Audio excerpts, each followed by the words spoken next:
From Arkansas's breaking news leader, Fox 16 News at 9 starts now.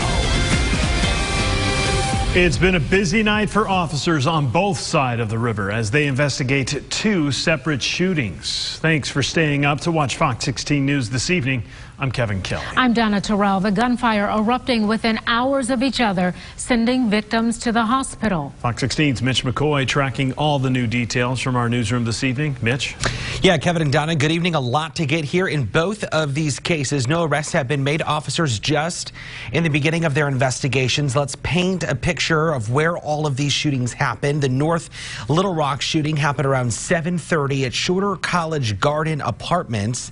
The shooting in Little Rock happening 2 hours before that at 5:30 off Roosevelt near Arch. Let's get to the shooting in the capital city. Little Rock police say a person was shot in the leg and is expected to survive. At this point, detectives think an argument between the victim and suspect sparked that gunfire. No one has been arrested. Moving to the other side of the river, North Little Rock police say they got a call about someone being shot in the apartment complex. Officers got there and found someone suffering from gunshot wounds. That person has also been rushed to the hospital. No word at this hour on those persons' injuries. Kevin and Donna, worth noting here that there's been no communication, at least on our end, trying to connect any of these shootings together. So it appears at this point that they're separate. No arrests have been made, as I mentioned, and anyone with information is asked to call police. Donna? All right. Thanks a lot, Mitch. Little Rock police also investigating a shooting that left one person injured. It happened at around 7 o'clock last night in the 2600 block of South Maple Street. According to a police report, the victim was shot twice and taken to a hospital where he was treated for non-life-threatening injuries. If you can help investigators solve this crime, give the police a call. A crime alert tonight out of Northwest Arkansas. A former police officer now facing charges of second-degree sexual assault. According to a probable cause statement, the victim said Michael Harris touched them inappropriately on 4 different occasions over the past 4 years. They say the victim was about 13 years old at the time. Harris was arrested Wednesday night in Benton County after trying to run from police. He is currently being held without bond. A Fox 16 safety alert: protecting your kids from online predators takes awareness. So the Arkansas Attorney General's office is helping empower parents to know what to look for on their children's phones. It's created a list of apps that can do a range of things, including hide pictures and search history, even share your child's locations with strangers. Some you've probably heard of, like Snapchat, but others, like the Live.me app or Live.me app, may be new to you. Investigator Chuck Barker with Dallas County recently arrested 2 men who face charges of rape and internet stalking of a child. He says officials connected with the men online before they met in person. It's unfortunate, but a lot of parents these days aren't as savvy with the technology as the kids are, you know, and they just don't know what's going on. You can check out all 16 apps and what they do on our website, fox16.com. A Fox 16 News update tonight. Springdale police have released dash cam video of the arrest of former Razorback star quarterback and NFL free agent Ryan Mallett. Which jail are you going to? As long as it's not Washington County, jeez, I hate that place. About 12 years ago. Dude was throwing me back and forth in the back with no cuffs on. Sorry about that. He was arrested Tuesday night under suspicion of driving under the influence. The video shows Mallett being placed into the vehicle and talking with officers on his way to jail. Police say he was driving his truck when he crashed into another car. Mallett admitted to police he drank 1 beer. An arrest report shows he had a blood alcohol level of 0.08. Now, weather to plan your day with Fox 16 Chief Meteorologist Jeff Baskin. Certainly very summer-like out there again today. Yeah, even though we're in the middle of September, still feels a little bit more like the middle of August out there, with those highs still in the mid to even upper 90s, 94 in Little Rock, upper 80s to low 90s north, and upper 90s not that far away from 100 degrees around Camden as well as El Dorado with a high of 98. Now, let's take a look at temperatures right now. It's still pretty warm, still pretty humid out there, mainly in the upper 70s to lower 80s. Now, let's take a look at the satellite and radar. Mostly clear skies tonight across the state. However, there has been a line of showers and thunderstorms moving towards northwest Arkansas, although over the last couple of hours, these showers have really fallen apart somewhat. But some of those showers still likely getting into parts of northwest Arkansas by later on tonight. Not much of any severe threat remaining with these storms as the remnants of them start to move into northwest Arkansas.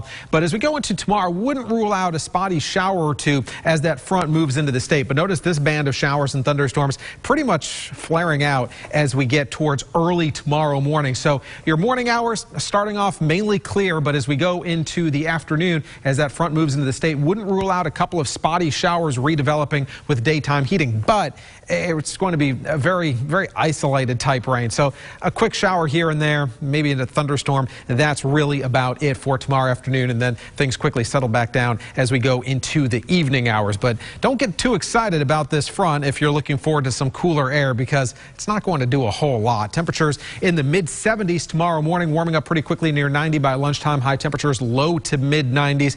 Some very slightly lower humidity coming in for the weekend. But the big story is a new tropical system that's developing near the Bahamas. We'll talk about where that's heading coming up in just a few minutes.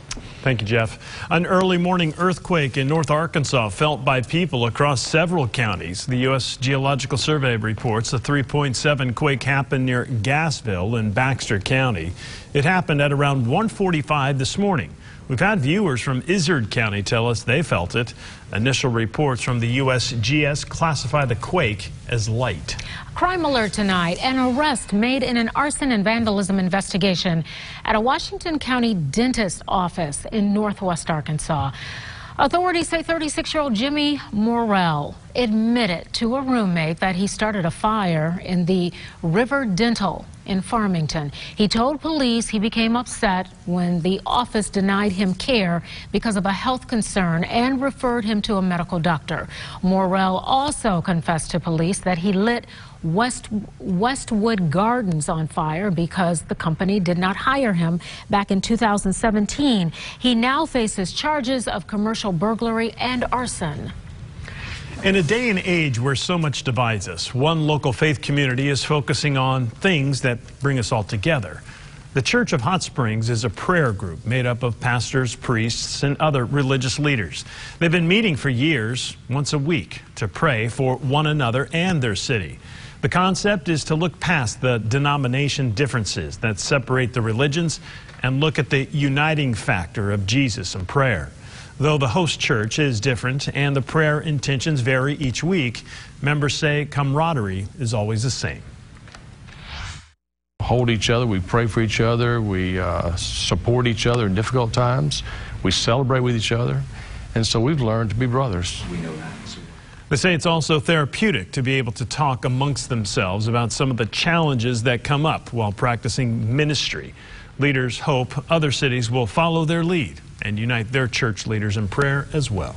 Well, the Boys and Girls Club of Central Arkansas faces some financial challenges that could force some centers to close, and we don't want to see that happen. And that's why we're partnering with our sister station, KARK, to host a Victory Over Violence telethon.